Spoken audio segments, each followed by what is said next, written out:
on your radio station. You've made it, Minister. In fact, it's one of my achievements. In the past 4 years. Yes, in the past 4 years. And I just want to thank the management of this radio station, I think, for considering the Kaputa Member of Parliament Indeed. To be featured on your platform, especially that we are being live in all these radio stations in Katete. Maybe it's the first time that maybe people of Katete will be able to hear my voice. I don't know. Spice in Kabwe, Kapiri. I'm very, very excited that I'm able to talk to all these provinces so that we can move together. Right.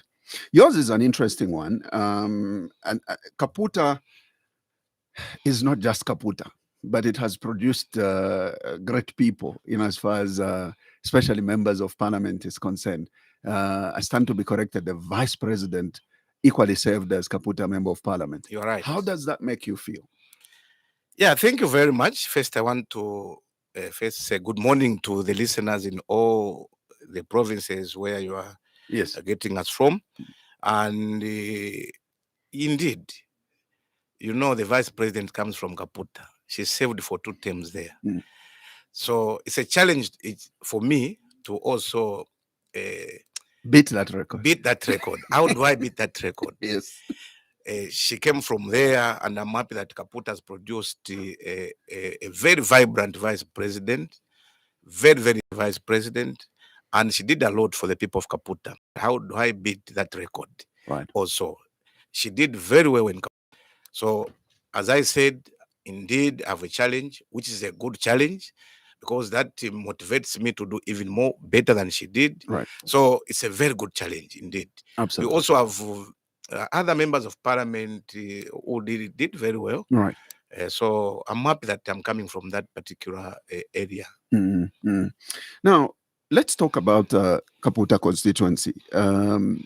What are some of the notable projects that your people have undertaken and achieved, especially in the last 4 years, using the increased CDF? Indeed.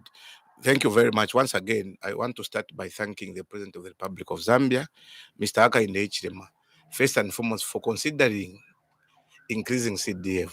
Right. Sometimes when I'm alone, I always think, if it wasn't for the enhanced CDF, how would have I developed Kaputa constituency? Because it's a vast constituency. I think in length, it ranges between, on the Koba Belt, for instance, Kitwe and Kapiri. That's about 180 kilometers. It's a nation on its own. That's why sometimes when we are advocating for delimitation, we know what we are talking about. Right. You can imagine the 180 kilometers, one constituency from Kitwe to Kapiri. Then you go in width, more than 60 kilometers. It's very huge. So even as you disperse this CDF project, sometimes there are areas where you may not be able to make them also happy that indeed CDF is working. But we have tried by all means to make sure that everyone has something to smile about. Yeah, I think ranging from maternity annexes, also classroom blocks, also clinics. We have done all roads. In fact, I was just talking to the CS right now. There's an area, because we have 2 chiefdoms in Kaputa, Pakatandura area and also Chief Kaputa. So in Pakatandura movement. So as I said that when we talk about water reticulation, we have put ablution blocks where it was not something they couldn't even believe. Because, safe and clean water is very essential to our people. Right. So we have put up boreholes so that our people will be able to also get some pure, clean and safe water from the underground. So there are a lot of things that we have done in Kaputa constituency. But I believe that apart from that, we have also, me as an MP has also contributed. Okay. Where I know that CDF may not be enough, I've also put up about 4 classroom blocks ranging from 1x2 to 1x3 classroom blocks in my own pocket, because the president has demonstrated that you need to lead by example. You need to leave a legacy. that what you are seeing there didn't come from government, it came from my pocket because we get paid. How do we also now appreciate the people that voted for us? So there is a lot that is going on. Now, my only challenge that I'm grappling with is the road now, a tarmac road, because in Kaputa, my people have never seen a paved road or a tarmac road. So now, I think you saw the Minister for Infrastructure was at the groundbreaking ceremony in Cherenge there, Kashikishi. Yes. The road that is going to Chienge. So at Mununga, that's where we branch off going to Kaputa. Right. So there will be another road from Mununga to Kaputa. And I think if that is done, my friend, no one will go there and challenge me if that road is just done. Otherwise, we have done everything we can do. But there is need for us now to look at the road network, because those people are also entitled to see at least a tarmac road. So there is a lot that has been done in Kaputa using CDF. That's why I thank the president, because all these projects, 1.6 million that we used to be treated with, can only do a health post in 1 year, and you are done. So you can imagine what we would have done without the enhanced CDF. So when you look at should the people of Kaputa give you an opportunity to serve them for the next 5 years, how do you envision Kaputa constituency? Indeed. And that's what I also think about. And I believe that also other members of parliament, because maybe before I even answer the question, I don't expect any member of parliament not to have delivered, especially since 2022. After the announcement of CDF, I do expect every member of parliament to deliver, because we are given the same money. Now that we are given the same money, why should someone complain that he has not developed his or our own constituency? Maybe the only thing that the voters will look at, that's my thinking, is how you relate with the electorates or your constituents. Otherwise, when it comes to development, even our colleagues in opposition, my friends in the ruling party, all of us have delivered. I think you have been seeing the projects on TV. Everyone has delivered.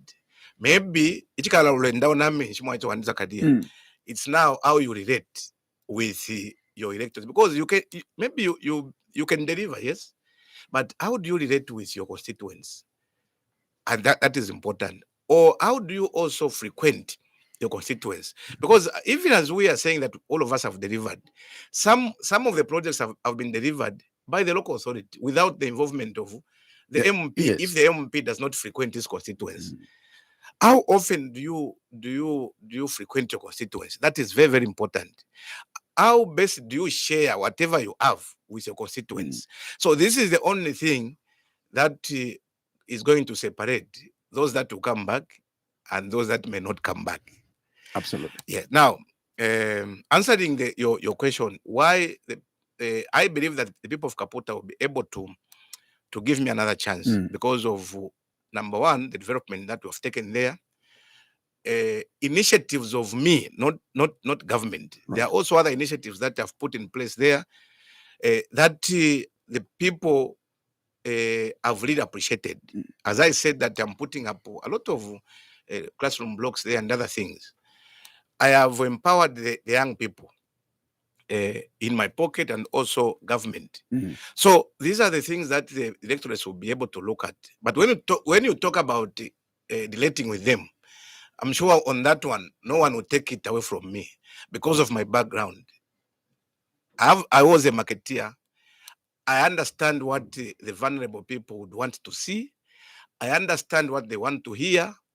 So when it comes to relationship, I have a formidable relationship with my people there. I'm sure you've seen some clips whenever I'm in Kaputa. Yes. There's something that I always appreciate. The love that they accord me, the love that I have cultivated for the last 4 years and some months. I think I don't have a doubt of my people again returning me for the second time. Right. Well, let's now get to your responsibility as Minister of Youth, Sport and Arts.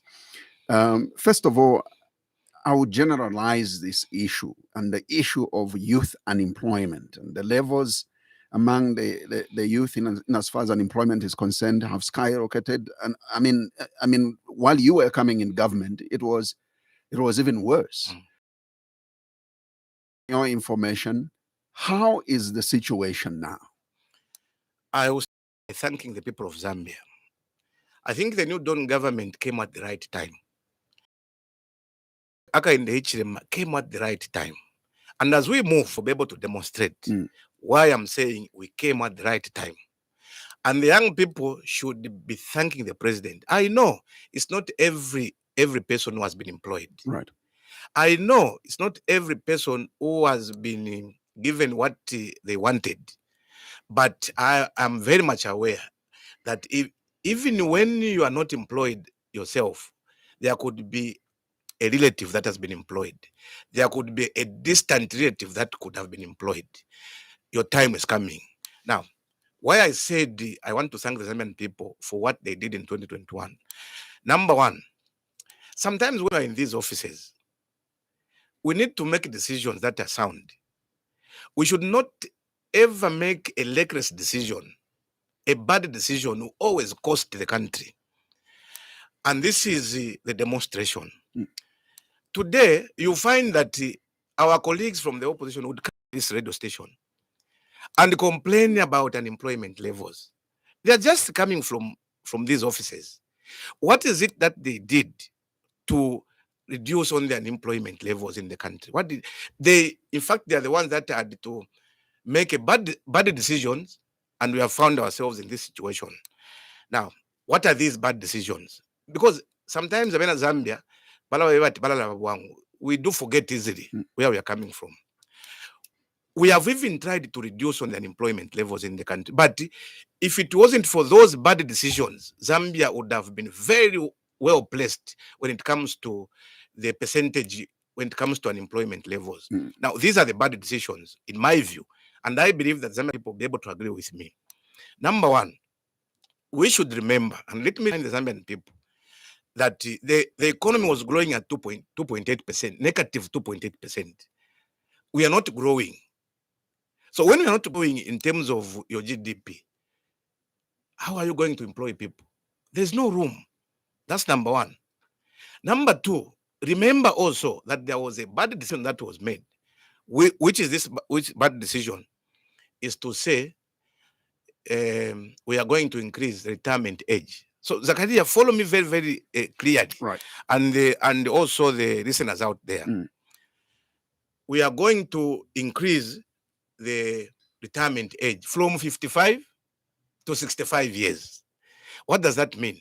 Meaning these 10 years, people will not leave their positions for 10 years. Someone was supposed to, and I want to emphasize, Zachariah, you were supposed to leave today. Then I said, no, don't leave. I'm going to increase your contract to 10 years. You stay until another 10 years. What we forgot is that the University of Zambia and other universities, other colleges, people are graduating. So in that 10 years, people are just graduating every year. Every year. Also, instead of reducing the unemployment levels, we are now increasing because they find spaces.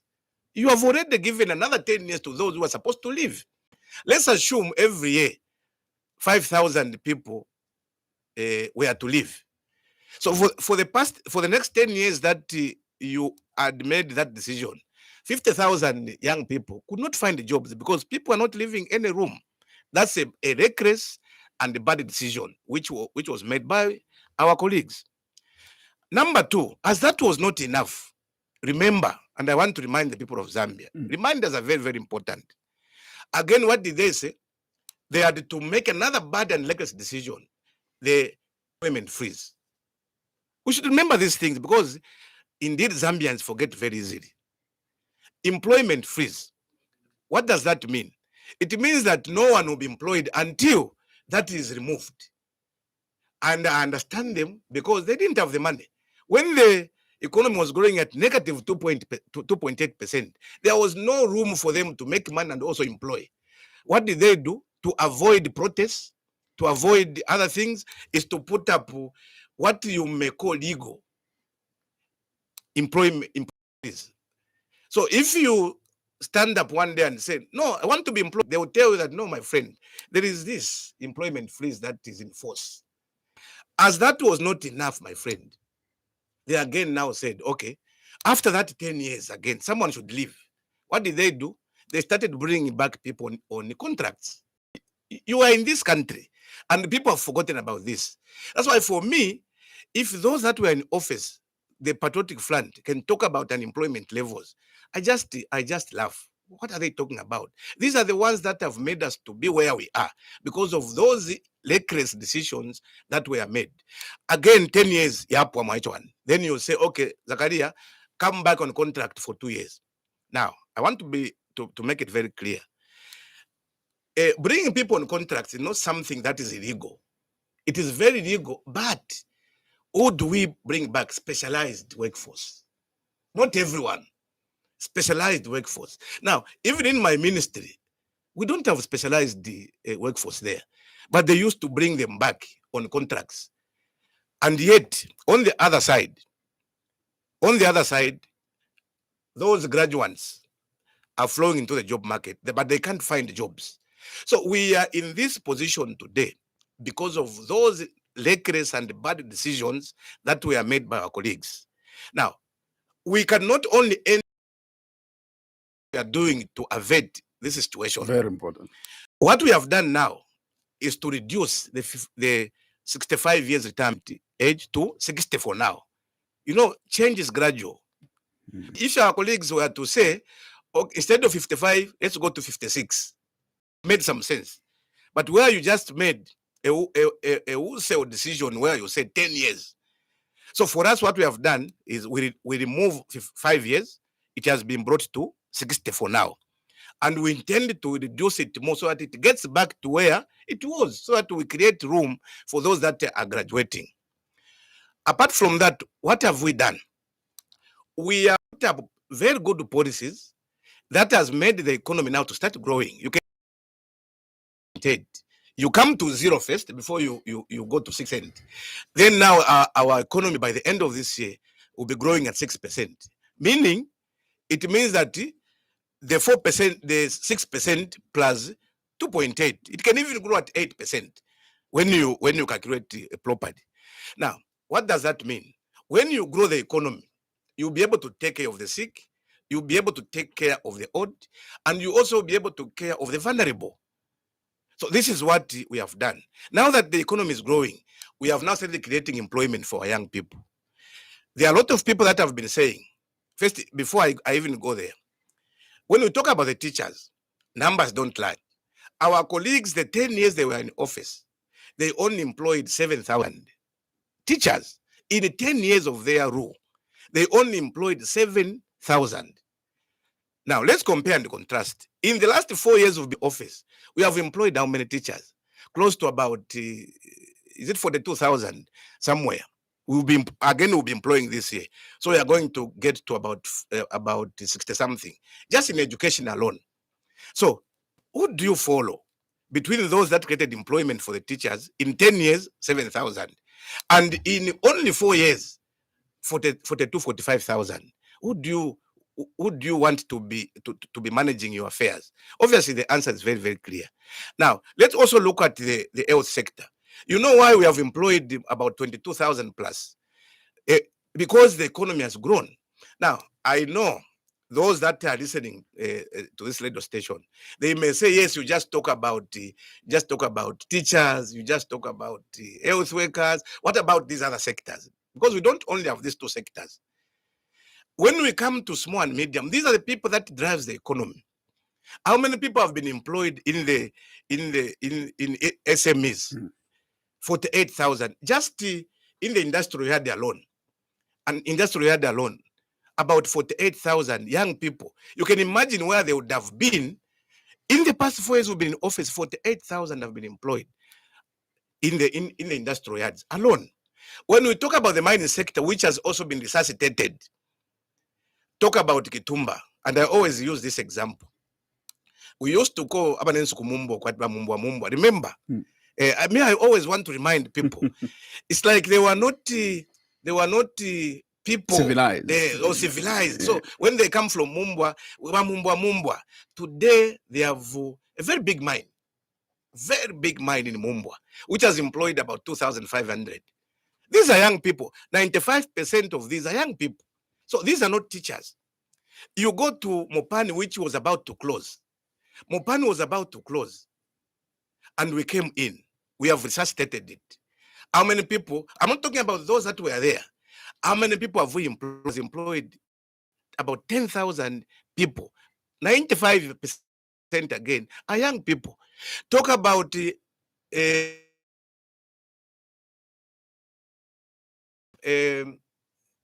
Luansha shift, yes, 28 Yes. shift. It's something that we forgot, all of us. 23 years. Today, it has been resuscitated. It has employed more than 1,000 people. Talk about the expansion, S3 expansion in Kansanshi. It has employed about 1,000 people. Talk about, my friend, Kutikawa and the employment, Mingomba, which has also employed more than 1,000. So these are people. Now you can imagine if UPND didn't come in office, all these numbers, you can imagine how they do have, but it would have been a lot of young people. A lot of young people. When you talk about the agriculture sector,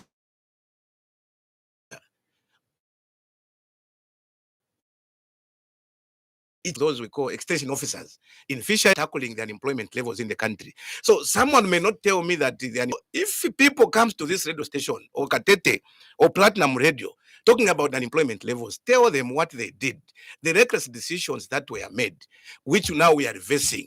The more reason why we have seen a lot of young people now getting employed. So I thought I should mention that. Talk about my ministry.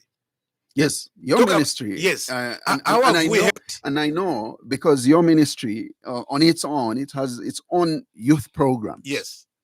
And what milestones has your ministry achieved in as far as the issues of youth is concerned, especially on the empowerment side? Indeed. I think, Zachariah, you've seen me again traversing this country. You've seen me in Southern Province giving motorbikes to these young people. That is employment.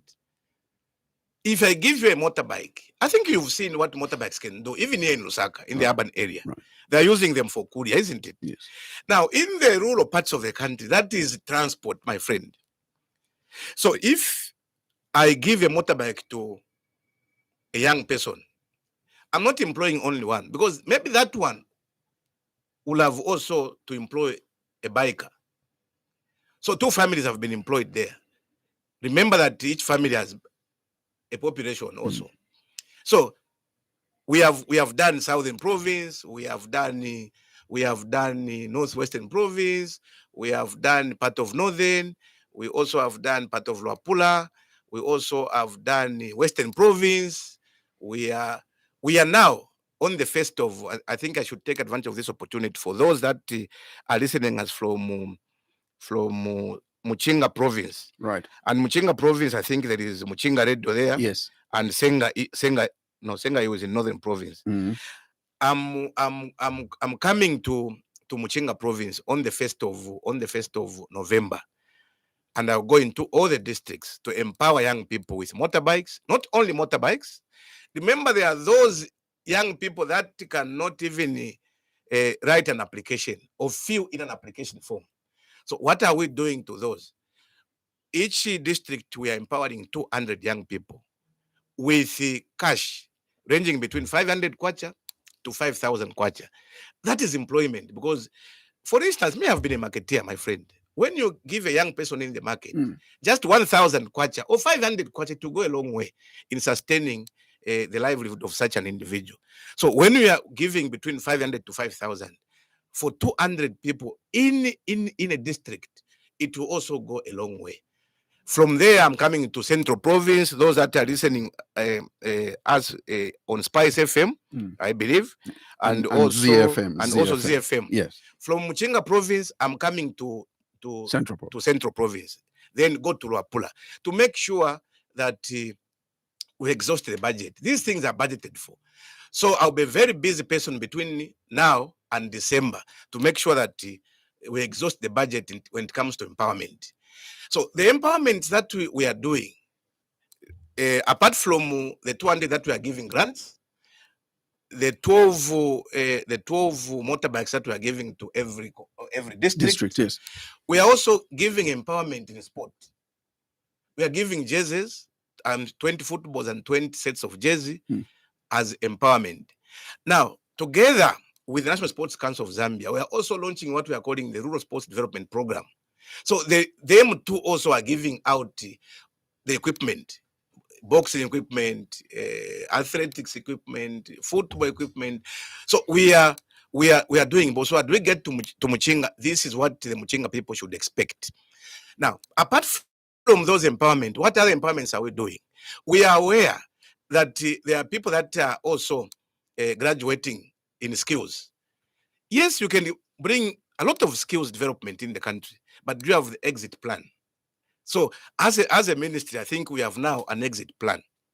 And the exit plan is we are now buying and giving out what we call startup kits to those that are graduating. Because we don't want someone who has done carpentry to go and join the queue of the unemployed youths. We don't want anybody who has done design, cutting, and tailoring to go and join the queue of the unemployed youth. So those that are graduating in our resource centers, we are giving them startup kits. We are giving them equipment that is relevant to the course that they have done, so that they go and establish themselves. They will also help us reduce on the numbers of the unemployed youths by engaging them. So that is a program we are calling the Graduate Empowerment Program. And for me, that is very, very critical. We should not just wait for these white-collar jobs. We should also help those that are acquiring skills by giving them equipment that is relevant. Let's assume there is someone who has graduated as a metal fabricator. What he or he needs is only maybe a genset, which has both. So when you give that individual, obviously you go and in Kadingading and establish him or herself. So those are some of the issues that we are doing. But most importantly, by next week, again, there's also another employment that we've rolled out, where we have picked about 10 individuals, 10 young people. We are empowering them to go to India for 4 years to go and do a degree program. In medicine, in engineering, and so yesterday I was with Jane University. I'm sure if you've been following, we signed an MOU with Jane University of India. Yeah, that's right. Now, next week we are going to dispatch the 10. In December, we are also going to dispatch them. These will not pay anything. They will not pay anything. Tickets. These are 100%. 100% scholarship for 4 years. We are trying to help out, because we know that we have families that may not have the capacity. We have families that are very intelligent children, but they don't have the capacity to take them to universities or colleges. So government has also come in to help. So in December, there will be what we are calling a scholarship test in every province, where we're going to choose one in each province. So we are sending another 11. In fact, after sending the 10, Jenny has also given us another slot that if you send 10, they're going to give us one for free. And that's for 4 years. They go to India. I've been to this university myself. It's something, my friend, they have everything. They have everything. So I believe that people from Kaputa, the people from Chango, because these two are the most abused districts, will be able to appreciate when we get someone from the rural area. Right. He has never been to Lusaka. For the first time he comes to Lusaka and fly by Emirates, Bangalore, or to New Delhi to go and do his degree. I think we are helping out as government. So thank you to President Taka in the HLM for his visionary leadership. This is what we are doing in the space of empowerment. Do you intend to recover from this in a sort of revolving or revolving funds? When they graduate and they come back, what are they expected to do? Are they free to go and work anywhere they want, or they will have to pay back? No, what's the plan? It's a scholarship, Yes. 100% paid for. So we don't expect someone to pay back. Right. For us, paying back is how you now help this country develop. Right. So they will not be able to pay back. This is what your government can contribute to uplifting the standard of living of our families in the rural parts of the country, especially. But that does not mean that these will only apply for the rural areas. In Lusaka province, we also get one. Of course. In every province, we'll get one. So all we are trying to do is to help those vulnerable families, those intelligent young people who may not have the capacity to travel even to India to also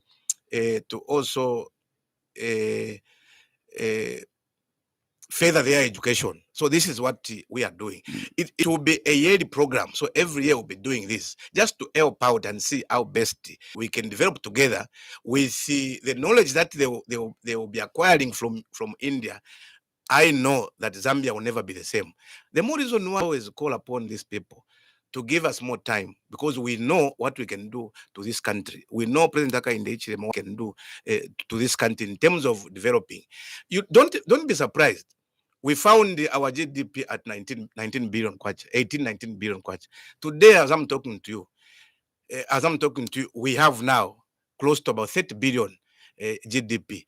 Now, someone may ask, is that trickling to the common Zambian? Yeah. You know, when you are, it's like when we are saying that we are reducing on the inflation. Yes. Some people may say, yes, inflation has been reduced, but it is not trickling down. Yes. You know, it's like when you are taken to the hospital, the first thing you do, before diagnosing the problem. First, you start by diagnosing the problem. That's what inflation does. Inflation helps us now to stabilize a patient. So we are trying to stabilize the economy. That's why the inflation is coming down. You stabilize. After matter stabilize, that's when you can now say, okay, now that it has stabilized, what is it that the problem is? So these things will start now trickling down. As I said, in fact, they have even started because I think you've heard all the employment opportunities that I've talked about. It's because inflation has come down. We have stabilized the patient, in this case, the economy, and now people will be able to see the benefits of stabilizing the economy. The dollar has stabilized. It's because of the inflation that has reduced. So what we expect is every time if into mashops,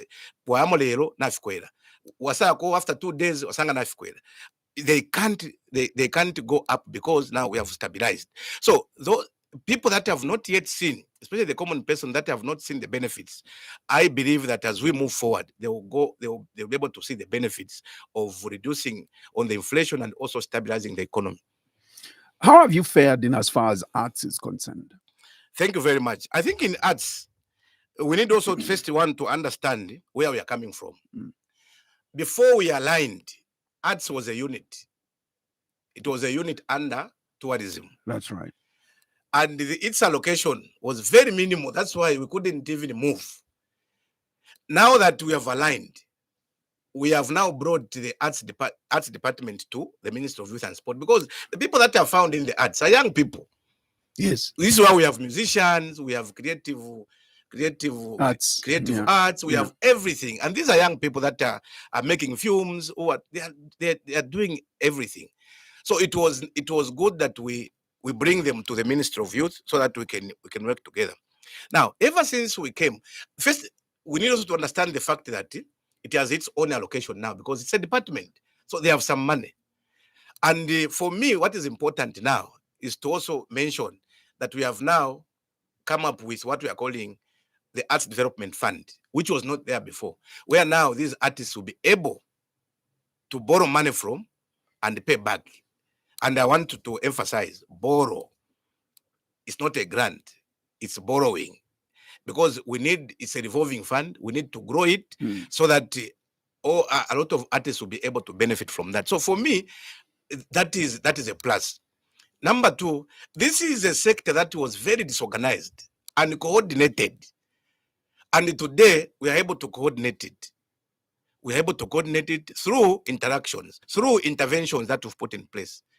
Don't be surprised, Zachariah, that this is the first time that one of the important achievements that we have scored is we have zero rated the tax on the film equipment and also music equipment.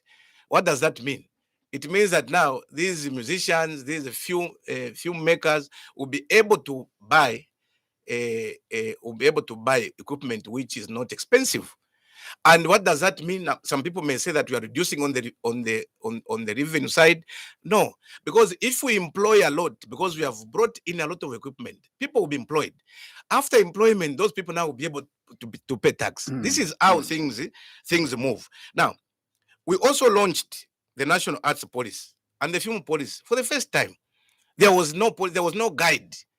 So this is the government that has now launched the film policy and also the arts policy. What does that mean? Now it gives us an opportunity to change laws which are outdated, because now we have the policies. Number two, it is also worth mentioning that we have now provided some grants, because now it's a department. For the first time, some artists are able to access grants from the ministry, which was never the case before. So for me, that is also very, very important. The ministry provided grants to 10 arts enterprises this year. So I think for me, it's something that we can claim that we have done good. Creative Industry Business Investment Summit. For the first time, I think you saw, where we called the Okanayo from Nigeria, just to come and share experience and ideas. For the first time, the Creative Business Summit was put there so that we can now, as I said, share experiences and also ideas. We have not only done that, we have also started now what we are calling the National Arts Festival, where these artists from every corner of the country should come and showcase. Because talent is not only in Lusaka, talent is everywhere. And I'm happy to also say that at one point I found someone who is a creative art person in Chirubi, who came to come and showcase what is capable of doing. So you remember also that we are the groundbreaking ceremony. We want now to have our own National Arts Center. And I was the one officiating at that groundbreaking ceremony. We have been given land by University of Zambia. So right now, we plans have advanced to source for an investor that will help us create the National Arts Center, where these now artists will be able to be assisted from. So those are some of the issues that we have done as a ministry to empower these young people. Most importantly, you are aware that whenever we have an artist who has died, what happens is kufsenda akabari mwachiwanza kadiye mwamule pishamu weekend power kwete. I think what we have done, we have now linked these artists to NAPSA. And as I'm talking to you now, more than 1,000 plus have really registered. In fact, about 2,000 have registered. So that in case there's a bereavement, in case they cannot continue with their talent, NAPSA will be there to make sure that it helps these young people so that they don't become beggars. So for me, when it comes to arts, those are some of the issues, that the interventions that we have done to make the artistic industry, I think, thrive. For now, if you ask any artist, they'll be able to tell that indeed now the artists are also looked at as a sector which can also add to our GDP. People need to know the role of government. The role of government is not to give everything. The role of government is very, very clear. Is to provide these young people with one, tangible, two, effective, and also sustainable solutions to the so many challenges that they are going through, so that they can contribute to the economic transformation and also job creation. Job creation is for you, Zachariah, and everyone to participate so that we create more job opportunities for our people. This is what this government is trying to encourage, where people would say, Boma Yanganepo, everything government should do. No. Who is government, by the way? Government is the people. But sometimes we want to alienate ourselves from government. We want to be as people and government. No, government is the people. That's when people raise concerns, a serious government will look at those concerns. If indeed these are concerns that will help uplift the standard of our living in our country, then we're going to make sure that it is implemented. So government is you, the people. Let us help each other by making sure that we create job opportunities for our people through these empowerments. Now, Honourable Minister, there's been concern around Lusaka Playhouse. It's not in a state that really promotes or encourages art to really thrive. Are there plans, first of all, to modernize Playhouse and maybe make it a multi-purpose house in terms of art, but also establishing similar ones in different provinces? Any plans around that? Your concerns are very, very genuine. And the concerns of the artists are very, very genuine. What is it that we are doing? We cannot always be blaming the past, though the past will always feed into the present, Right. and the present will also feed into the future. So sometimes when we refer to what happened in the past, we are not necessarily blaming. All we are doing is referring so that we remind the people where we are coming from, so that we do not get back to the old bad days. Yes, we have been in office for 4 years, and I want to proudly say, for the first time, we have budgeted for the Lusaka Playhouse. We have allocated very good resources to Lusaka Playhouse in the 2026 budget. So you will see that in 2026, Lusaka Playhouse will not be the same, because there's allocation that has been done. So we always listen to these concerns. Right. These artists have been crying to the ministry that there is need for us to modernize Lusaka Playhouse. In fact, it's not only Lusaka Playhouse. We have also Livingstone Gallery, yes, where we have also allocated very good resources there, so that we can also improve on that particular infrastructure. Apart from that, we also have some centers in Chingola, in Mufulira, Little Theater in Kitwe, though that is for the mines, but I think we always work together. We want to see how best we can try to, especially those who are listening us from iWave, iWave Radio in Chingola. Yeah. We have also allocated very good resources to Chingola Little Theater, so that we can improve on it. So we have these plans. In 2026, you will see Chingola being worked on, Livingstone being worked on, the Mufulira one being worked on, and also the Playhouse. So money has been allocated. I think when it comes to infrastructure, I think we have about 50 million kwacha, if I'm not mistaken, towards infrastructure of these arts infrastructure. Indeed. So obviously we have the resources. Come 2026, and the budget has been approved by the committee. So we are very happy that we have increased even the budget in the ministry from a mayor. First, we need to start from 2021. We found the 119 million kwacha to the Ministry of Youth Sport by then and Child Development. Yes. What can you do in 119 million? Because football alone, I know we are coming to that. Yes. Football alone can even go by more than 100 million. So are you telling me that the 19 million can go? And that's just on a trip, yes. Probably, yeah. So we are where we are now. I think gradually we have been increasing on the budget. Today, as I'm speaking to you, we have approved a budget of 355 million kwacha. For me, it's a plus. The president now looks at sport not as mere entertainment. The president looks at sport now as a tool that can help us alleviate poverty through those allowances we are giving, through those winning bonuses we are giving. Poverty will get out of these families. Number two, the president is also looking at sport as a vehicle that can help us create jobs for our young people. So we are motivated by these two factors, job creation and also alleviating of poverty through sport. So that's why you've seen now the budget has really been increased. And also we want to empower our youth. How do we empower youth when we don't have the resources? I know a lot of resources have been shifted to small and medium enterprise development. But we need, as a means, we need to be relevant.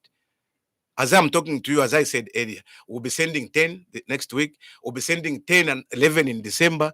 So meaning we'll be paying for 20 for 20. With them, they will not pay anything unless a child doesn't want to eat the food in the university, wants to go out. I think that's not our responsibility. Right. So this has really led to young people, obviously, to be very happy. If I was a youth, indeed, Zachariah, you need to be happy that there are a lot of interventions. I know we can't take everyone to India, but a journey of 1,000 kilometers starts with a step, and I believe that is a step in the right direction.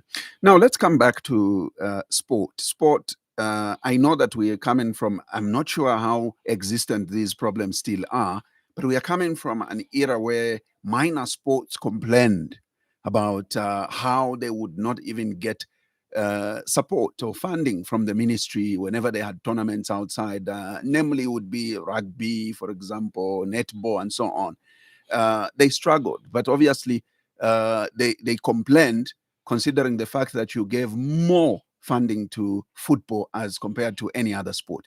Where are we in terms of minor sports and the ministry supporting the sponsorships?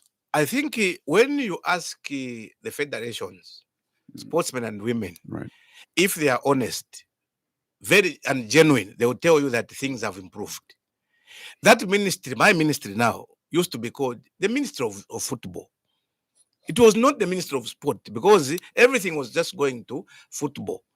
These other, they were calling minor sport. To them, it was non-existent. They were not receiving not even a one kwacha from government. Now, that's why I said the decisions that we are making today may haunt us in future, or these are the decisions that people wanted in future. Just a pronouncement, one decision when the president said there will be no minor sport in the country, has now released funding to these, what they were calling minor sports. Because now we don't have minor sports.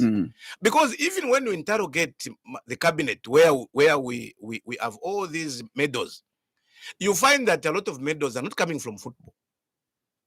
I remember, I think last year we had about 290 medals. And mind you, we are coming from a regime which used to give us only between 40 to 50 medals. In 2022 alone, we jumped from 40 to 50 medals to 310 medals. What a jump. Because we had the Region 5 games. The year after, we came slightly lower to 267 medals, because, as I said, we didn't have the Region 5 games. Right. The year after, we had 290 medals. This year, before the year ends, we have more than 90 medals. The year has not ended. So obviously there's something correctly that we are doing by also funding these other sports they call minor sports. But for us as government, they are no longer. Yeah. You can imagine we have memory in the mixed martial arts, something that was not there. She is the number one mixed martial arts in, I think that's flyweight category. Is the world number one. Something that was not there in 2021. Did you hear mixed martial arts? No. Did you hear draft in Zambia before 2021? No. Did you hear pool before 2021? No. These are some of the sports that we have taken care of. We have given some funding to them, and they have produced results. So there's no minor sport, because you may not know where these medals may come from. So I'm very excited as Minister of Sport that indeed sport has improved. But the problem is the ministry is judged with what football is doing. That's what the problem is. And I want to take this opportunity to say that sport is not only football. Sport could be boxing, sport could be athletics, sport could be draft, it could be solo ferry in a solo. It could be anything. But I think it is important to measure the ministry with all the disciplines instead of only football. I want to say that despite football enjoying a lot of resources, and I can't apologize by giving them more money, because football, the way it is a popular sport. So obviously they have a larger share of the resources. Now, after, I think you are aware what is obtaining now.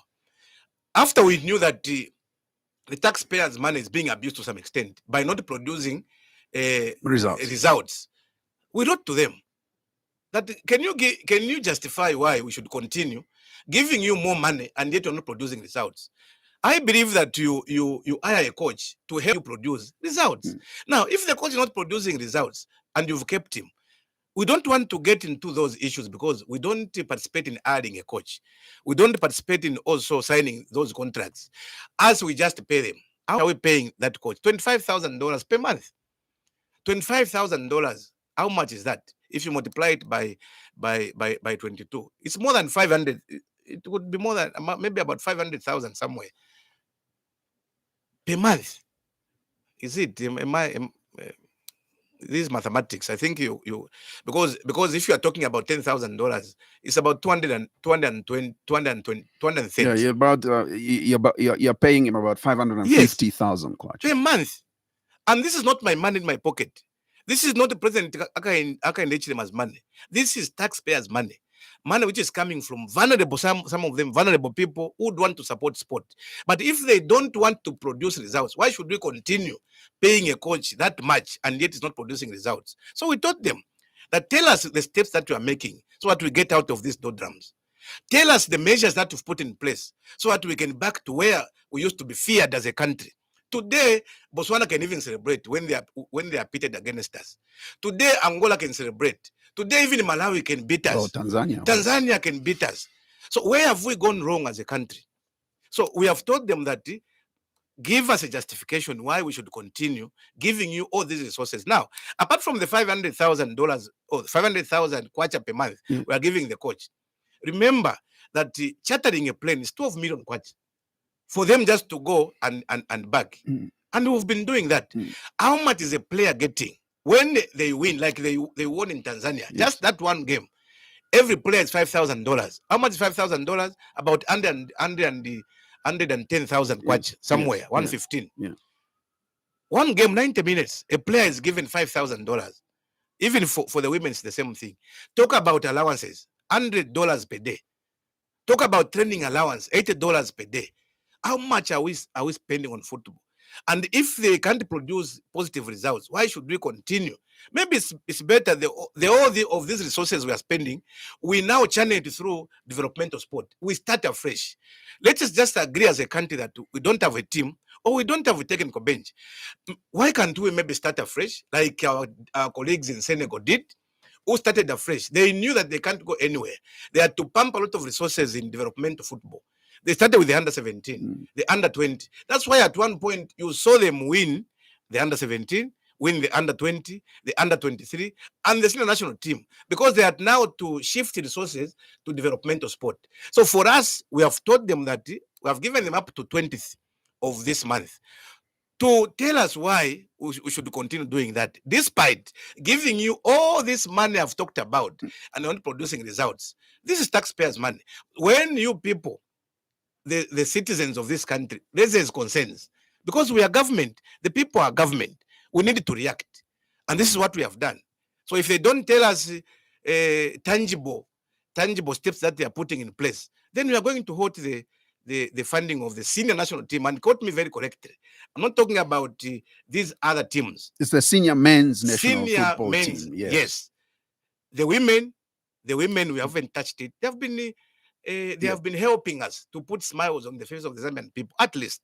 So they will continue. But for the senior men's national team, we are going to hold funding if they don't give us a justification, which all of us will be able to understand. This is where we are. Interesting, Honourable Minister. And to you, our listeners, we thank you very much for following our conversation. Our guest today is Honourable Elvis Nkandu, Member of Parliament for Kaputa, but also Minister of Youth, Sport and Arts.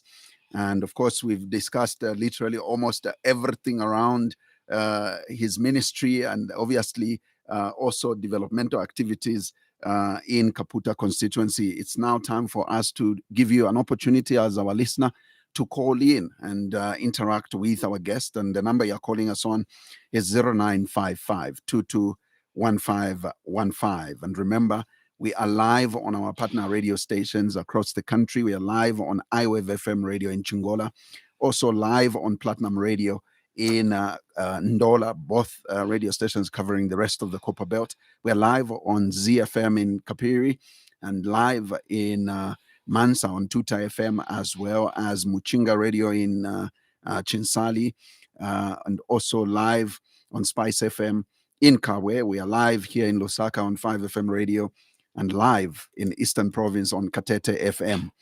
And so the number, once again, that you're calling us on is 0955-221515. Let me make a special announcement and recognition of Isunga Radio on 88.3 in Senga Hill. And of course, we are very grateful. That is in Northern Province. We are very grateful to Isunga Radio for obviously coming on board and being our partner.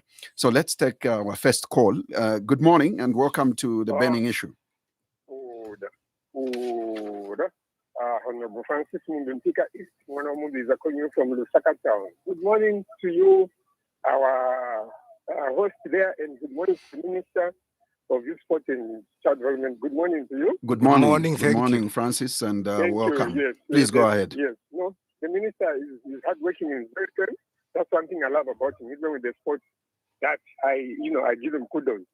Now, moving forward, Minister, I want to find out from you the issue of Hero Stadium. What is the status quo of Hero Stadium? Because I think we should start using that stadium. State-of-the-art stadium, we cannot use it up to now. And I think we're losing too many games at least when our stadium talk of now. We are tired. We need Heroes to come back on the 4 days well. Now, the other issue, Minister, I know you're very firm. You are politely telling fans and whoever are in charge, those who are engaged in bringing that coach who is there, it's a total failure. You should have gone. Even telling people to say, before we even go to the World Cup qualifiers in October, whatever, we told us after failing in the Chan there, it was a red flag. It was been fired a long time ago. But not being fired, we are being made to dance with tune simply because we know. At the end of the day, we need to tell you, whatever we signed, that do not know. When ministers will give us an idea of what information has been given, we're not signing a contract for him. Francis, we seem to be... Francis? Yes. So in conclusion, I want to say, to the coach is making progress, but we're not seeing the progress as is Zambian. So for me, I think, Minister, see what can be done. The bottom line is help us to make sure that the coach goes. We start afresh. In the next African Cup of Nations, don't go with that coach. Thank you. Thank you. Thank you very much for that, Francis. We'll take some more on 0955-221515. Please feel free to also send us a message on the same number. Please send us an SMS. We'll be grateful to read it. And also on our Facebook page, that's 5FM Radio Zambia. Leave us a comment and we will definitely be reading it out to our guest.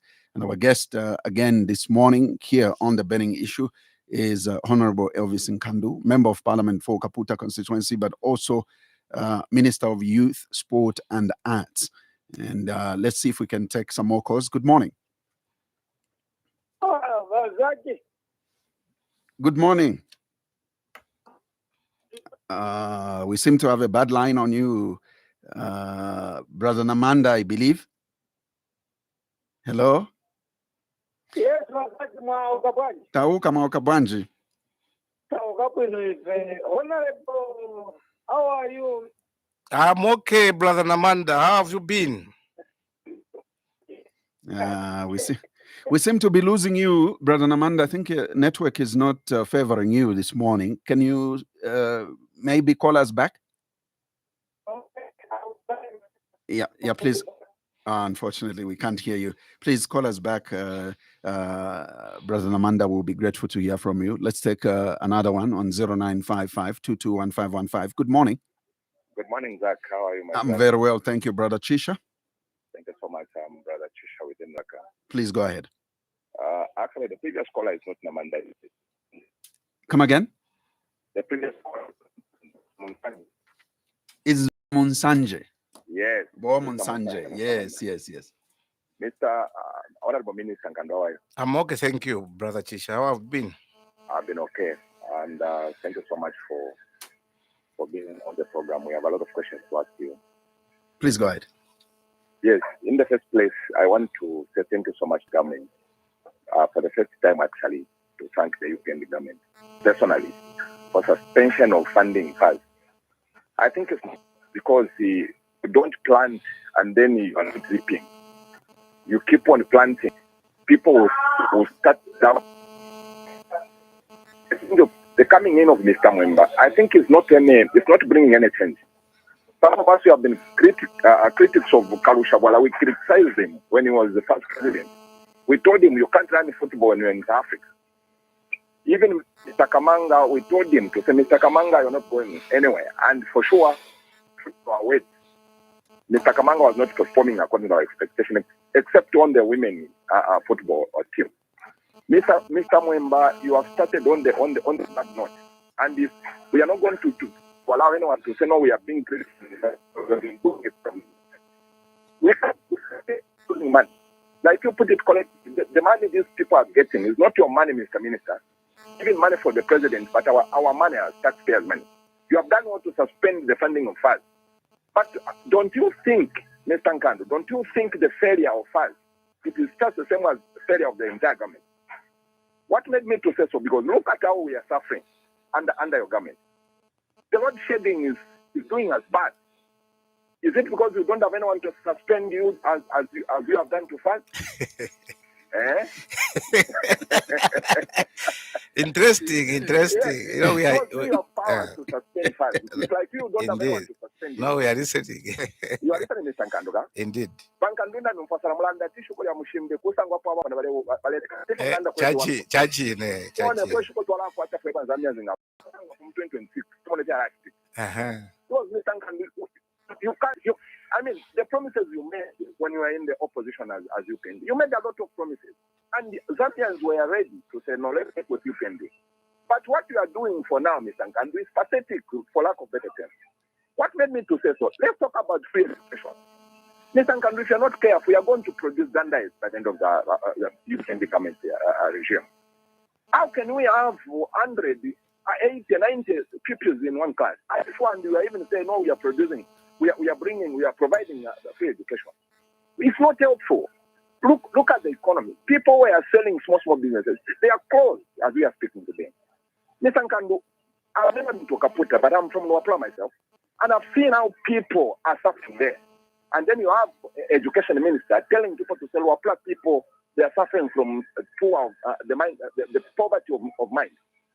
Who does that, Honourable Minister? Who does that?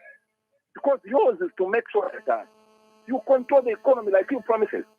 I remember very well His Excellency was moving with a Capamela and the cooking oil and telling people to say, when we form government, these things will be the thing of the past. Is this the situation today, Honourable Nkandu, on the ground? As I conclude, I have a question for you. The president last week says they want a suit. He was saying, don't give me opposition or don't give me independent members of parliament and these are mayors and others. All what we want is a uniform. Don't you think such statements from the president is a assault on our democracy? Because democracy gives a leeway for people to stand as independent and from the opposition political party. Now, to have such statements from the president saying, don't give me opposition, they are going to oppose whatever I'm going to say. Don't think it's an assault on the democracy, Honourable Nkandu, of our country. Thank you, Brother Chisha. Thank you, Brother Chisha, for that. Brother Chisha's question is heavily loaded, but let me just get one last call and then I give you an opportunity to respond. Good morning. Good morning, Brother Zach. Good morning. Thank you for calling. Wonderful. Brother Amanda. Oh, Brother Namanda. Finally, Brother Namanda. Finally. I mistook you for Womon Sanje. Yes. Oh, yeah. Yeah. Please go ahead. Honourable Minister, good morning. Good morning. Thank you, Brother Namanda. Thank you. Honourable, your work is very hard. And I can tell you that the cooperation of you and the president, it is a quenyu. It is a very big quenyu. Honourable, guys, which we have when we talk of development in our country, most of them, they are saying the president has done nothing, even when they can see what he has done. For free education, can you rubbish that? Abana bali akuma school bali sambiriza. Akale no nchitaba Nkandu ngo mulebulisha. Abana nchite mufishimu. valegate fishing kati apa tulera ndavana vari mumaklasi valesambirira mulandu wa free education so valesa president olwamazambienzi tetivala vefirya twalepumwa muleivukishati kwali akawawawo yakashirya maseti yayakwi mwari mfapo muntu achona kakuya maseti ili yashirya magasini yayakwi kati mfapo muntu ati yonkukulya magasini evagasing'oko chaipita amaende yakaisose mulanduva kuti vaakaimbita valefwaya amano yakufufuntu amano yakuchita chipongwe chiwawa amene vakambira akati afuna chipongwe afuna mtendere. Just yesterday an Israel ambassador was saying Zambia is a peaceful country I have never lived. They are admiring to be in Zambia because of the good leadership of President Hakainde Hichilema. Look at the skills. How many children have gone for skills? The best thing to alleviate poverty at your home is to acquire a skill. Alambo kupalemba ulevasa kwa mavende abantu uleshitisha ule kwatenda. You become a carpenter. You become even a welder. Ulepanga kwa magriudo. Then alleviate poverty. This is what the president is encouraging. Just 2 days ago, if not yesterday, he was encouraging Zambians to be investors. Even in solar energy, you invest if you have that capacity. You come up with a solar plant, then you connect it to 5 houses. You are an investor. And then this issue of load shedding we are grappling with, it will be the thing of the past. So the problem is Zambians, walichema filia pisiari mu PF, walafe market, lete nindalam. Wayapas basi stop lete nindalam. Ukiga abantu, dera itirobari, upufuntu, umano yabu pumpu, ukaitemu ya mano yabu sinishi. That was very sad. This time around, I can assure you that every sector they are celebrating mines. They were saying, our mines are paying foreigners. How many Zambians Nkandu ama use of Mpirama artisanal licenses? 173 cooperatives. Go to Kikonge today. Go to Mfungwe today. But during PF, you cannot own a license as that. All the licenses were in the hands of the foreigners. If anything, they are cadres who are just to say that, but if you get a president to say, form a cooperative, then you get a license. Meaning he's encouraging now Zambians to be the owners of these mines. He's encouraging Zambians to be the owners of, then you employ your fellow Zambians. That is what is happening in Botswana. In Botswana, they rely on beef. Just beef, but they take home, they buy fish. What do we put at the animals? There are a lot of farmers bank and the land in Okulanda, Kuyoko, even government of Australia. To quite Mombe, fresh, you quite overcome. Because out of beef, we can earn forex out of exportation. Imbush, she needs to buy a dollar of Kasumba every day. We should have to Imbush to Israel. But when we where we are in the hands of Brother Namanda, your line is getting worse by the minute of it, but we appreciate we heard clearly all your now, brother Honourable, there's a message that I need to read to you. It's actually coming all the way from Mansa, and they are saying, "Good morning, Honourable Nkandu.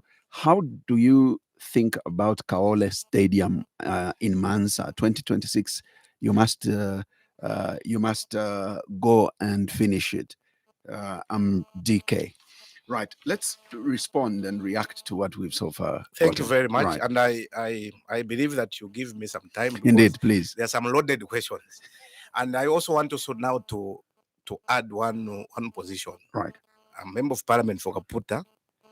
And I'm the Minister of Youth, Sport and Arts, as well as the deputy spokesperson of the party. Of the party, yes. Now, because some of the issues that have been raised are party inclined. Yes, are party inclined. So you would wear the hat. Okay. I'll start with Francis. Thank you very much. We are always encouraged Banda, Zaki, when people appreciate the little things that you've done. Right. It motivates us to even work very hard. Right. But because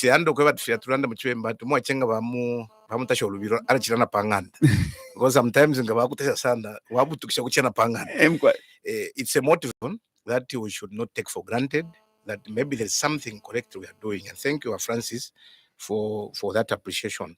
You also asked about Euro Stadium. Yes. I think we have really gone. Our colleagues in Lusaka have been frequenting Lusaka in Copper, Ndola for yes, Ndola, Copper yes, Belt yes. for the games. But I want to say that something is going on in the Euro Stadium. Okay. So as I'm talking to you now, we have finished now feeding the sandy in the pitch. Okay. We have tested the sprinklers, and what we have started now doing is now is teaching now, because I think the machine will be able to come, I think, in the next 1 or 2 weeks for stitching, then it will be done. So let me just simply say, in the next 1 month, I think Heroes may never be the same. By December, I think you will see a different Heroes Stadium. So we are doing everything possible to make sure that Heroes is done by December. And our position is that when we are done with Hero Stadium, we are going to close Levy for rehabilitation. Right. So that's what we are doing. Maybe let me also take advantage of this opportunity to answer the last question. Yes. Because we are talking about the sport, yes, football, in Kaole Stadium. Yes. The problem with Kaole Stadium, all of us, what we knew was that Kaole Stadium, in Mansa, Independence Stadium, in Solwezi, David Kaunda Stadium in Chipata, also in Kasama Sports Complex in Kasama. The way they explained it to us, that as they maintain it, they will be able to even host international games. That's what we thought. Who told the you? Football Association of Zambia. Okay. Because that money came from FIFA to rehabilitate all those four. Okay. But we couldn't participate in the contract signing and everything. All we are told is that it will be very good stadium. So indeed, I agree with Mr. I think it's DK. from Mansa, Mr. Yes. DK, Yes. Who said that when indeed even the president, when we had Mr. DK, when we had there was an event that happened in Kaole there. I think it was hosted in Kaole. I think it's not Labor Day. If it's not Labor Day, then it was supposed to. I think it's Labor Day, yes. The president also raised concerns because he saw what was happening there. So he called me and Bakangwa said to the cabinet, is this the stadium that all of us knew that there's nothing that I'm seeing here? So he said, you need to call us, Minister of Youth, Sport and Arts, you cabinet office, we sit down and see what really happened and how best we can try to finish the stadium. So in short, we are saying that because now in the infrastructure, in our ministry, I think we have a lot of resources that have been pushed into infrastructure. Okay. So we would want now to go to Kasama Sports Complex and also Kaole Stadium in Mansa next year to see how best we can try to put it to a standard which is acceptable and like the way it is. Even the Independence Stadium in Solwezi, it was done badly, but we are happy that we have signed an MOU with Kansanshi, who was also, in fact, as I'm talking to you now, they have already replaced the TAFE that was done by FAZ. As new as it is, it has been replaced by Kansanshi. So they are also putting up another stadium within that infrastructure. Okay. So we are happy that we have investors like Kansanshi who are able to help us even put up an ablution block, a changing room, and everything that comes with football. So we are very happy. But I think for Kaole and Kasama, because we don't have investors there, I think government will be able to come in and help out in terms of finishing the rehabilitation. Now, coming to the coach should be fired. I think as we have made a position, Zach, I think you heard me. Yeah. We have made a position. We hire these people to help us achieve and get results. So in an event where results are not coming, it's not me to say fire him. Because as we're just going to withdraw the resources that we give them, because we need results. So it's up to them now to say, now that government is not paying us, we are going to get the money to pay. So let's separate maybe mutually, or I don't know. I'm just insinuating. So I think for us, we have done what we can do as government, because people have complained. People have raised the issues.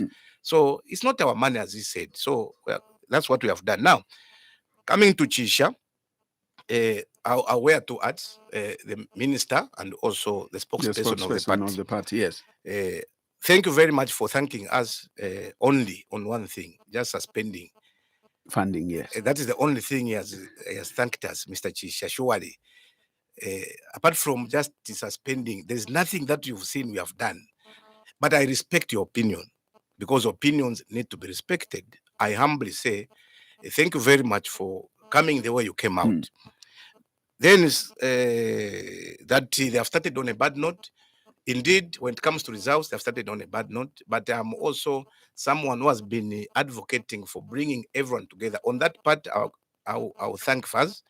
I'll congratulate them for bringing everyone on board, because the Karusha Warriors, the Charles Musondas, everyone has come back now in football. For me, that is very important. Much one day, football, spirits. For me, first you need to organize yourselves to unite. There's no way you as a ranger or a poacher, you go into a game reserve or a national park to go and hunt, and problem. You can't hunt win. So we need first to unite as a country when it comes to football, and I'm happy that Keith has really helped bring everyone on board, but not everyone. Let him continue bringing even Kamangas and everyone, so that we speak the same language. There, we are going to see maybe better results. Maybe those are the steps that maybe I may need. They are putting in place to make sure that we start now having. It also said that you've done the FAS, but maybe Zambians, we don't know if it's to suspend you in 2026 because of a lot of challenges. Mr. Chisha, let me also address you. Yes, challenges. I'm not saying that challenges will not be there. Challenges will be there. But let me maybe make it very clear. But Chisha, let's assume you are the president of the party called UPND. Then the president meet party structures. Surely, you expect Mr. Chisha to say, Imova UPND, vote for the opposition. Really? So Mr. Chisha expected the president of the party of UPND to say, Imova structures bandi by UPND, vote for the opposition because it's democracy. I don't think so. Even me, the structures, I would say, give me the people that we are going to work with. Obviously, what the president said, he addressed the party. And I don't expect Mr. Chisha to see the president say, party structures, bring me opposition. The president was very right and very correct by saying, party structures, because there's a background to everything. There are those that would want to say, no, if we vote for, in our party, and I'm addressing the party, those that would want to say, we are going to give a vote to President Taka in the HM. But in Kaputa, as MP, no, Mr. President, we are voting for another person. In our party. So he was addressing those that, please don't do that. The other way is to say, bring me Uamuchipani, who is popular. It was because I heard some people saying, why should the president say people should be given democratic right to? No, in every club, there are rules. UPND is a club. UPND is a party with rules. There is no way, Ngamaimi number 5, and you're not adopted, you go and be independent. What type of a loyal party member is that particular individual? Then you are not loyal.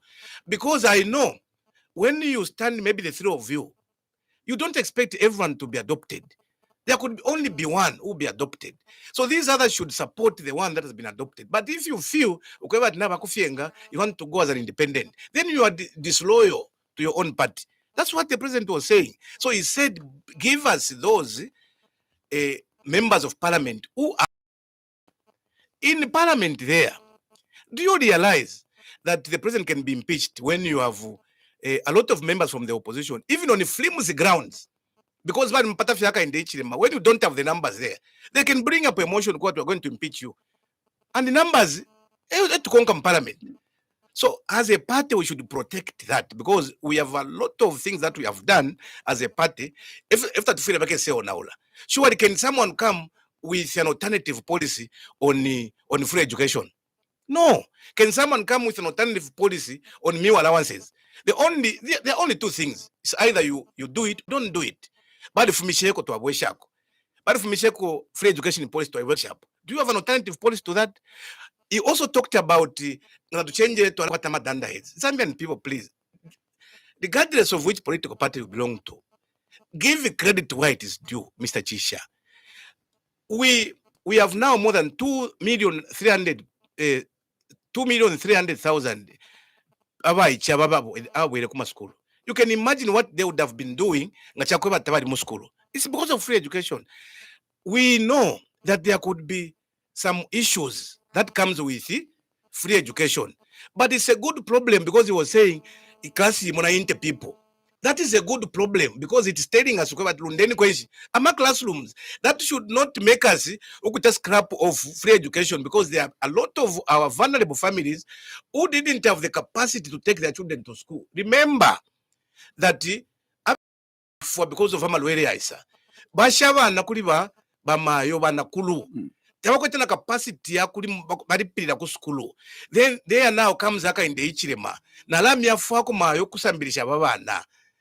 It's a good problem to have no classrooms. That's why you've seen now CDF has also championed tukuli classroom blocks so that to avoid overcrowding. It's a good problem. The best you can do but shaku to ever okay namleta free education if we know.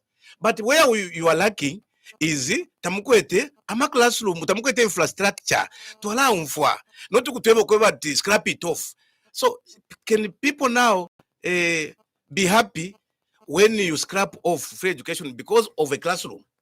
No, to ever look over to classroom where you are shanga chakova to kuli overcrowded. That's why CDF has come. In fact, our position could be every year Tokola CDF Pakwevati, some of the challenges that are in all these constituents can be mitigated using the money. I will be very happy one day, Zaki, if we can have 100 million in a constituency. Mamona, he didn't talk about the enhancement ya CDF. He only looked at us as bad people. So in short, you said the bad one. No, it's good. But tell us also what we now tackle the issue of overcrowding. That's how things work. Now, he also talked about you made a lot of promises that you've not fulfilled. Are you sure? Maybe let me remind him. We said, if we're going to ISA's UPN Dingamatu Sala, we are going to bring back meal allowances. Haven't we bring back meal allowances? We have done that. Why can't you say that the promise has been fulfilled? All you are seeing in us, everything is just bad. Number two, we said if we are going to increase CDF to $1 million per constituency. Today, it's $1 million. We have even to $1 million. We are now going to 1.5 million because now it's 40 million. It's not 2 million, it's 40 million. Almost, we have even doubled. You can't say thank you very much. Maybe because you are in town, but you go to our rural areas, you are going to appreciate what CDF has done in the rural areas. Even in town, because I've seen classroom blocks being built, water because of load shedding being done. So there is something that has been done. We also said we are going to create jobs and quality jobs. We have just done that. I was just talking about teachers recruitment, health workers recruitment. I also talked about in the mines the recruitment that have been there. I've talked about other sectors. We have created employment for our people. That's what we had promised our people. Above that, we also said we are going to restore the rule of law. The rule of law has been restored. My friend, today you can go to any radio station without even being fearful. There's nothing like that. The opposition are able to talk. They are not gagged. They are able to talk anywhere. They are able to meet. Now, they are the same people having the foot again, but very because all the habits die hard. When Rubinda wants to attend the Nani FM, Chani, Phoenix. Phoenix FM. Yeah. They're scandals because they want to go and stadium. So it's not our problem, but we have restored. Today you can go into the without being harassed. You can go to every bus station without being harassed. Do you also know that previously ngafale charedi, ukufala fe charedi, UPND. Today, people are able to wear whatever they want to wear. Freedoms have been restored. In fact, we should not have even restored freedom because these are their freedoms, but they were just being trampled on. So there is a lot that has been done. We also promised that there will be a partial withdrawal from pensioners. We have done that. People have got their 20%. We said there will be no more queuing at the Ministry of Justice, where Lubinda used to be. There was some lines, but people were being soaked. People were basking there. Some people slept there. You go at the Ministry of Justice today, no single retiree you may find there. A lot of them have been paid. Apart from kuma councils, police repatriation, but ngakuwa pay retirement package, we have already paid almost all of them. So this is what we promised. Yes, we promised also that we are going to end load shedding. Maybe let me a little bit talk about load shedding. My friend, this is a problem that I've found all of us. At one point, if you remember, we even said that load shedding is now done away with. Right. We found only 2 engines working at the office, Kariba, and we have 5 engines there. When we came, they told us to borrow. We said, no, we have over-borrowed. Let's just find our own resources within the country. Tualungisha po yaba 3. Tualungisha po na yaba 5. Epala load shedding yapo ile completely. What happened? Because we depend much on hydro, we had a drought munomuchalo. A waste drought in our living memory. Do we need also to say that in my opinion not a drought? No, we had a drought. And that drought for me, in every situation there are also opportunities. Fiatulengo kwa tuambe kwa kanshi kwa bana ko energy. Kanshi kwa bako na solar energy. Kwa bako na wind energy. This is what we are trying to put things in place. There's a lot of intervention that we are doing. Let's agree. As a country, we failed ourselves because we didn't invest much in energy. We didn't invest much in energy. The same turbines, the same engines that we do have are the same ones that we had when Kaunda was leading this country, and the population was very small. Chiruba came also, population increased, but we couldn't increase the power generation. Who else? Mwanawasa isn't. Mwanawasa came also, population increased, same generation capacity. Rupia Banda came, same. Sata came, same. Lungu came, same. So let's just say that we failed ourselves as a country because we didn't invest in energy. Now this government is trying by all means to up the game by bringing all these alternative sources of energy so that we can back to where we are supposed to be. Apana chembe kwa we have encouraged investors to come into the country. They will be using power. So as long as we do not increase on the power generation, this problem will continue. But there are interventions that we are doing by bringing in solar, by bringing in also thermal energy, bringing also wind energy, so that we can now address this situation. Yes, I feel for the people. We are not living in Jupiter ourselves. We are living on Earth. And in Zambia, to be specific, we know what our people are going through, and we feel for them. But this is, for me, the Lord will never give you anything that will not you fail to carry. The Lord will give you a load that you can manage to carry. So we know that necessarily to temwa. And for me, I'm happy that this issue has come here, load shedding, when we are in office, because we have the capacity to make sure that we sort out this problem. And I believe that we are going to sort it out. So, Bachisha, the best we can do is to work together to get out of this problem. We should not be blaming blame Bazaki, but no, all of us as a country, let's see how best we can work together and sort out this issue of load shedding. No one is happy. We know that the economy's drivers are the SMEs who are in the markets, who are in the compounds. We feel for them. That's the reason why we started now making some interventions where we are now trying to give more power to the compounds, especially those that are densely populated, so that they continue with their small businesses to drive this economy. So we understand. But Bachisha, let's work together. But I respect your opinion. Please don't suspend us in 2026 because there's a lot of things that we have done. If you tell us that you have done A, B, C, D, but where you have not done well, Nipadi issue, here load shedding. Though it is not our making, but we are in leadership and we take the responsibility and we're going to make sure that this issue is sorted out. Apart from that, we are also looking at the issue of fuel. Before Tawalanji push up, we're also looking at the issue of fuel. How best can we reduce fuel in this country so that, because these are the drivers of the economy, electricity and fuel. The drivers of the economy are these issues. We are looking critically at this. And the way we have done, by encouraging people to come and invest in the country, we have stabilized the dollar. From there, I think we'll be able to move forward. We know there's a lot that we have done. These are the same people who used to tell us, buy some office, they're going to scrap social cash transfer. What have we done? We have increased on the numbers from 700 to 1.5 million. We have doubled it. And what have we done? Apart from increasing the number, we have also now increased the amount of money that people are getting. So that these are some of the interventions to ameliorate what the sufferings that our people are going through. So there is a lot that we are doing, Mr. Chisha. Please, let's just support each other and see how best we can work together. The peace itself that we are enjoying today, for me and you, Bachichoko Komudi, the only thing that can bring development in your country is peace. We should not wait for an ambassador from Israel to tell us that Zambia, you are enjoying peace. But I believe, if the king will never be respected in his own chiefdom. But I think we need to change the narrative as a country.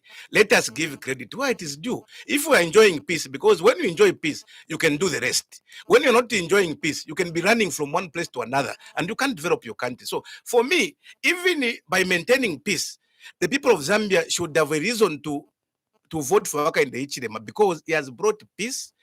Freedoms have been restored. For me, that is important. These other things we are going to make sure that they are settled. Honourable Minister, I've got a lot of questions coming through fast and furious, but let me pick a few out of the many. I will give you one that is obviously of concern, because this one is from Kaputa. Says, morning, Honourable, make sure more class are built at Calabar School. From Kaputa. He didn't give us the name. But I have another message here. It says, good morning, Zach and Honourable Nkandu. Concerning football, I feel you as a government, you are to blame, because you have failed to utilize the dual seat at the case of Marika and other players abroad. You have failed good at campaigning for the UPND during by-elections. 2026, you have no chance. This one is from it's from SM. That he just gave us those SM, and he says best regards. I have one message also, I think, on our WhatsApp. This one says 10% tax on betting has really annoyed the youths. Any consultation with the betting companies in order to revisit that increase, because some betting companies are falling down as a result of that tax. Also, I have a message here which I need to read out. I've got a couple of them, but let me quickly go through. Good morning, Honourable Minister. I'm listening to you, and for a long time, I admire your work culture. Permission to have a short meeting with you at your office. It's something we cannot talk on air. Regards, this is Best in Semu in Lusaka. That one came via SMS. One here says, good morning, moderator and honorable, suspend funding the senior team because and that coach, we need to send him back. He has failed lamentably. This is Mr. Chitalu from Chililabombwe. So let me also see if I can give you just 3 calls so that you can respond, plus those messages. Good morning. Naokaba Oswald Maokabwanje.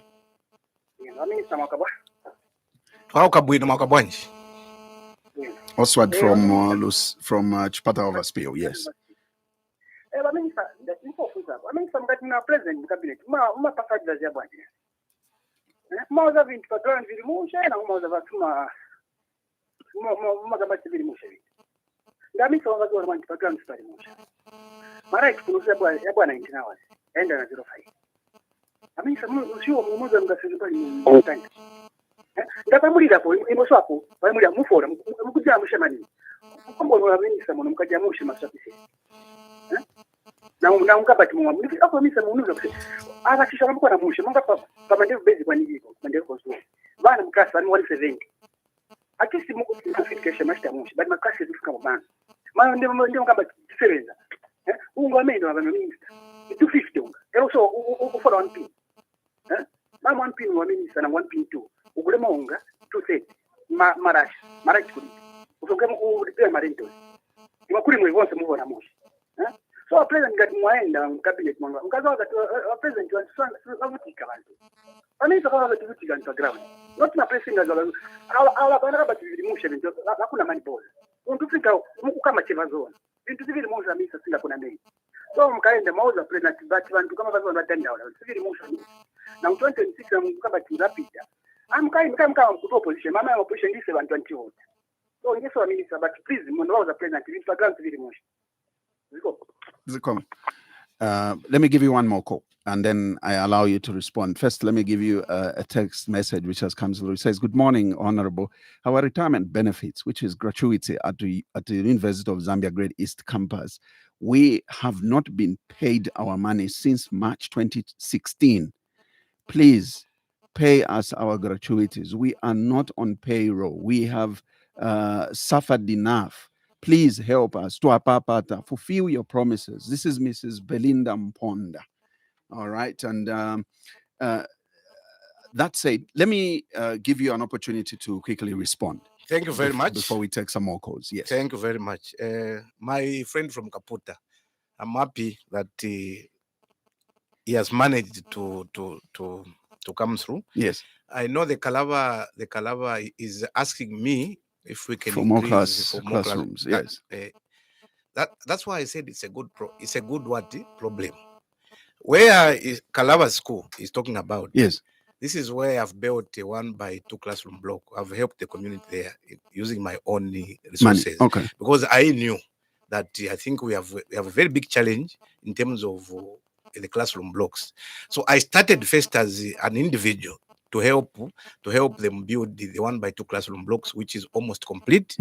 I think it's only the frames now, the window frames and the door frame that has remained. Otherwise, we have done the roofing and everything. But I understand we need to do more because the secondary school very, very recently upgraded. So we need to have more infrastructure there. So thank you very much, Bwana Kaputa. I really agree with you. And as we move forward, we are going to also release more funds towards the building of classroom blocks in areas like Kalava Secondary School. Right. But SM, government to blame over the issue of dual citizenship. Says you have not naturalizing players. Yes. Yes. Like the issue of Mavika. Yes. I want also to indicate that the issue of Mavika, I took interest myself. Yes. And we made sure that the passport was given, everything was given. Now we told him to come. He didn't come. I don't know if he changed his mind because the coach was saying, no, he's talking to him. We still have his passport. Oh, not that it was handed over to him. No, he didn't come. Because we could have given it to him when he says that I'm coming. Right. We would have given it to him. But when it comes to naturalizing of players, this is again a fuzzy issue. They should scout for these people wherever they are. Then they tell us as government that we have found so many players. Help us naturalize them by giving them citizenship. Would have done that. Now, in the event, I think the ministry should not be turned into scouts. The minister should not turn into a scout. A scout. I don't think so. So FAZ should have given us the names of those that they have talked to, that's that they would want to naturalize. Then proudly, Mr. SM, we can do that. Coming to 10% betting, I think the budget is still being looked at, and it's debated. So if indeed this is an issue, the betting companies can still have an audience with the Minister of Finance. Then they will be able to look at the nitty-gritties of this issue. But again, on the other side, because to every action there is equal and opposite reaction. I think, Mr. SM, you need to also understand that your children are now getting money from they are getting money from your homes to go and bet. I don't want to go into details, but I think let them sit down with the Minister of Finance and look at this issue critically and look at the do's and don'ts of, and also how they can be helped. Otherwise, it's something that is also giving us more revenue, but we should also look on the other side. My best. Thank you very much once again. That he admires my work. Please, maybe Zach, I'm one of the ministers. I'm not saying I'm the only. And get me very clearly, I'm one of the ministers who have given some days. You don't need to make an appointment. When you come to my office, people will be able to attest to this. It's a hospital. It's a clinic. It's a bus station. There are a lot of people there, and some of them, they may come around 9, and just to see me maybe around 17 hours, because we have so many people that comes to my office. So I want to take this opportunity to say Wednesday and Thursdays very open. I don't do government things. I only interact with the people. So Mr. Best, take advantage of the Wednesday and Thursdays. As long as I'm around, I'll be able to see you. But maybe I should also take advantage of this opportunity to maybe encourage people to be very patient, because there could be those that may come. He wants to see me. He has another program. He wants just to bump into the office and see. That is not also correct.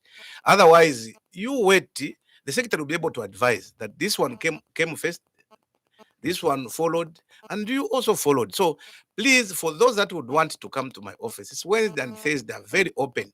You don't need to make an appointment to the secretary to see me. No, because we know that 2 days, I think I will leave other days for the country, and maybe individuals also for those 2 days. From 9 hours up to 17 hours, I only just see people with different problems. And in fact, 90% are not even young people. And unfortunately, coming to the wrong minister. Yes. But as usual, you have to say yes. They have their own reasons. So we are one government, and I always look at that. Yeah. I think Mr. Chitalu, that we have done all to suspend. Yes. And that is from Chilabombo. He has gone even further to say there is need for the coach to go. And I think I've explained on those issues. Yes, the fans will be able to see our best. Yeah. But also, Adi, thank you. We really appreciate your submission. We really appreciate. You know, you don't expect everyone to praise you. Me, I'm one person who is very real. And I believe that when you tell me what is in your chest, in fact, that is even good. Instead of waiting, as you vote, that's when you talk. For me, the people that are coming out the way they are coming out are very, very good people, because they are telling us that you haven't done A, B, C, D. So I want to thank him that he has given us an opportunity to reflect on what he has talked about. But on the issue of, do you people, Mr. Nkandu and your colleagues, advise your president correctly? You know, this is collective responsibility. I can't be in this studio and say all these problems is because of Mr. Nkandu or because of President Taka in Egypt. We make decisions together. Decisions that we believe will be able to mitigate some of the challenges that our people are going through. Yes, we may have difficulties. And I will not be here again and say that everything that we have done, people can say you have done everything correctly. There is a room for us to improve. There is a lot of room for us to improve. But when you talk about 170 students in a classroom, I already talked about this. For me and for us, this is a good problem. And I'm happy that Mr. Oswald have gone further by saying we need more classroom block. This is the critics that we want from the people. You have done this correctly, but I think you can also do more. So I agree with you. We are going to make sure that we put up more classroom blocks so that we can avert the problem that our teachers are facing in terms of pupil teacher ratio. Then I think summing it up is talking about the cost of living is very easy, very high. That's what he's saying. And I said, do you know the two factors that can make our cost of living come down? It's fuel and what? Electricity. I've agreed that we are looking at the issue of electricity. How best can we give our people power? Because if they use these gensets, then obviously you don't expect to lower their prices because they are putting fuel, which is also expensive. Yeah. So we know about that. So by the time we are going to give you power, by the time you are going to reduce on the fuel prices, definitely the cost of living will go down. But we started with the other things that I haven't even talked about.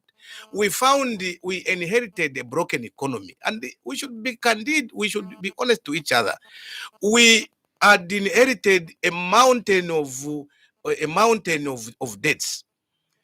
But what did we promise our people? One of the things that they don't talk about, we promised them that we are going to restructure, isn't it? In our campaign, we are going to restructure the debt, and we have done just that. So now, after we have restructured this debt, what does this mean? If Zach, you are supposed to pay 1 million kwacha per month, then you'll be paying per month 100 kwacha. Then definitely you are going to have some resources that you are going to release for medicine, for free education, for meal allowances and other things. So why do you think that we are paying these meal allowances? Where are we getting this money from? Is it because we have now restructured that debt? So we have some money that we can now buy medicine. Do you believe that we found 25% stocks in every clinic and hospitals? Today we are at 80%. I am not saying that when you go to the hospital, every drug will be found. No, because there are some hospitals that cannot stock a drug, a certain drug. So obviously, you can't access it there. That's why we are saying it's 80%. If it's 100%, then every drug should be found in a clinic, every drug should be found at the hospital. But we have different levels of health care systems. So definitely we are at 80% because there are some drugs that you cannot find. Where are we getting this money from? It's from the restructuring that we have done. We have now to release money to buy medicine.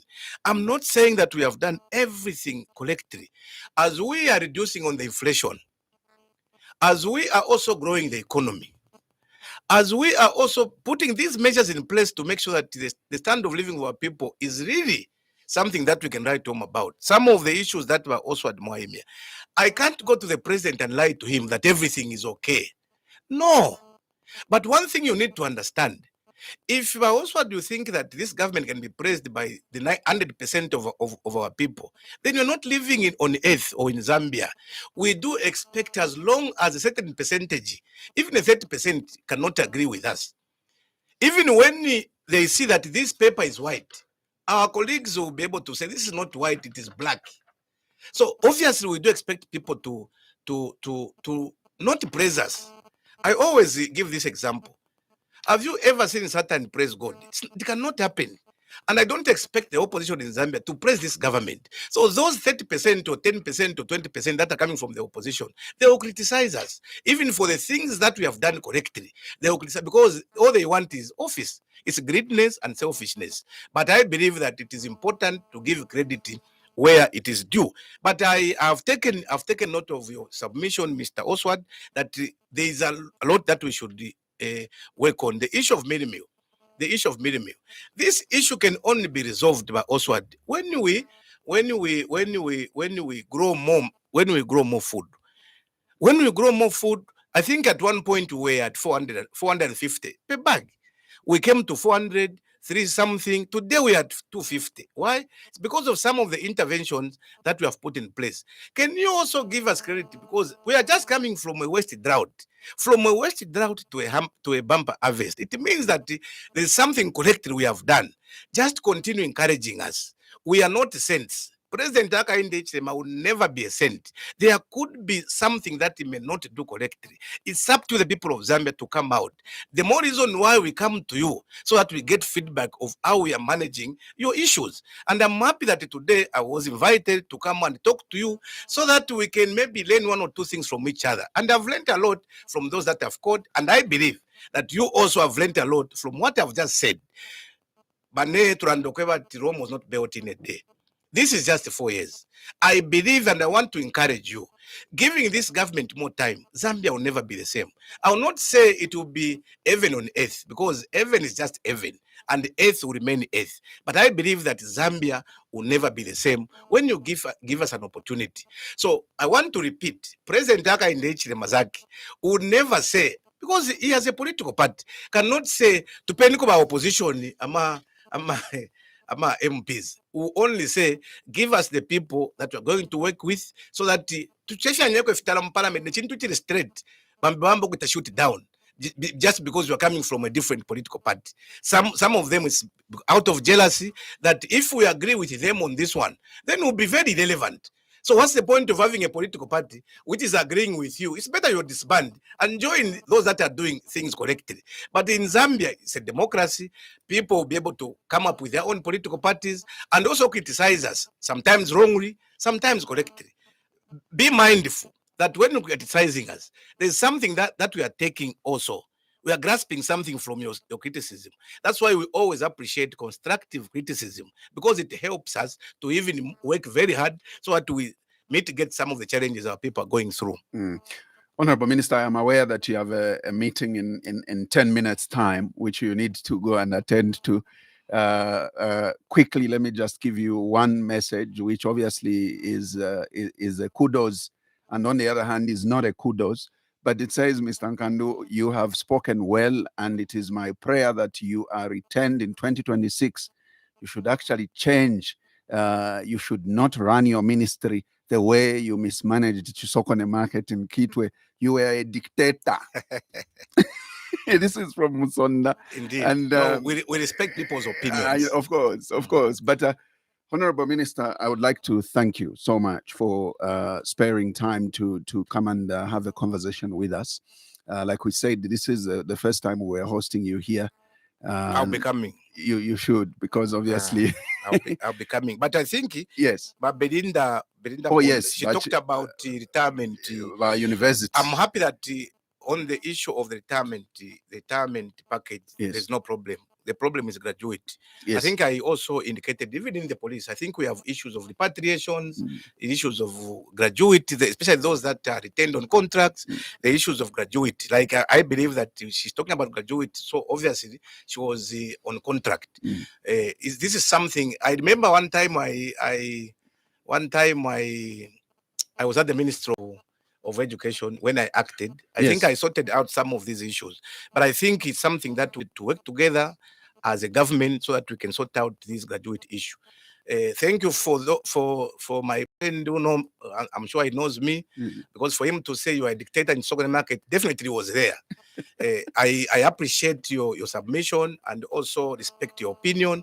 But as I said, to every action, that's Newton's third law of motion. There is every action there is equal and opposite reactions. I don't expect everyone to say, I led the people of Sokone in a very good way. You are one of those that are saying I was a dictator, but I believe there could be people that are still yearning for my leadership, and really they're appreciating my leadership. So thank you very much for those that have called in, those that have written messages.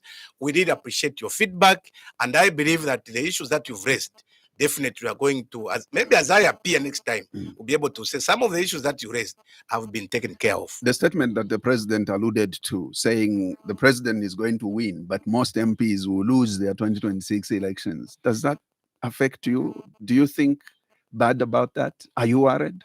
Yeah, definitely every sane MP should be worried. Sane MP should be worried. That's the reason why we should work very hard. You remember in the